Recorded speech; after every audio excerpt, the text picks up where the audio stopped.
भाजपा प्रदेशाध्यक्ष चंद्रकांत पाटील पक्षीय नियोजनासाठी नगर दौऱ्यावर आले होते। या प्रसंगी स्वामी विवेकानंद चौक गुजरगल्ली इथं नरेंद्र कुलकर्णी यांच्या निवासस्थानी नियोजन बैठक आयोजित करण्यात आली होती। यावेळी मध्यमंडळाचा संपूर्ण आढावा त्यांनी घेतला। सर्व पदाधिकाऱ्यांचा त्यांनी सत्कार केला।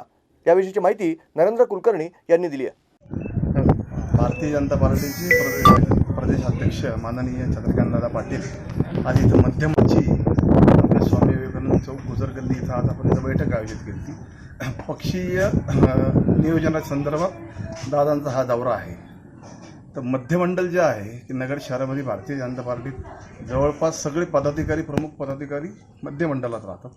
तर मंडळाचा त्यांनी संपूर्ण आढावा घेतला आणि सर्व मंडळाचे पदाधिकाऱ्यांनी त्यांचा आज सत्कार केला। स्वामी विवेकानंद मित्रमंडळाच्या वतीने भक्ताजी देवी मंदिर आमचे सगळे मित्र परिवार यांच्या वतीने त्यांचा सत्कार केला। या सरकारला कोणत्याही आपत्तीचं काहीही देणंघेणं नाही असं चंद्रकांत पाटील यांनी पत्रकारांशी बोलताना सांगितलंय।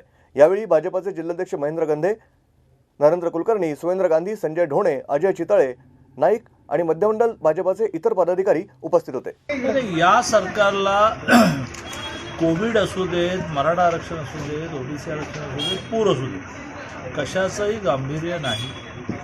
ज्या काळामध्ये इथे कोविडची स्थिती पीकला गेली होती त्यावेळेला इथले पालकमंत्री हसन मुश्रीफ साहेब हे गोकुळची निवडणूक लढवत होते कोल्हापूर। हा यांचा सिरियसनेस आहे, हे यांचं गांभीर्य आहे। आणि त्यामुळे मला असं वाटतं की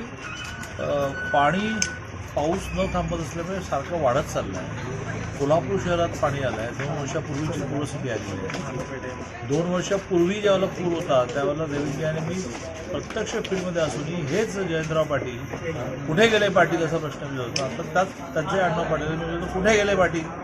आता सांगली जिल्ह्यातल्या अनेक गावांमधून फोन येत आहेत, कोल्हापूर जिल्ह्यातून फोन येत आहेत। तिकडे चिपळूण तर पूर्ण पाण्याखाली डुबलेलं आहे आणि त्यामुळे उद्धवजी तर बाहेर पडतच नाही आणि मग बाकीचे सहकारी त्याचं समर्थन करतात की घरी बसून कसं उत्तम महाराष्ट्र चालवतात। मग सहकाऱ्यांची तरी जबाबदारी ना, जा खुर्ची टाकून बसा, रोज नवीन जी आर काढावा तो काढा। ओके सर, हिंदी में जानना चाहिए जिस तरीके से। प्रतिनिधि Prasad Shinde, bureau report, news desk, महानगराची लाइफलाइन, अहमदनगर।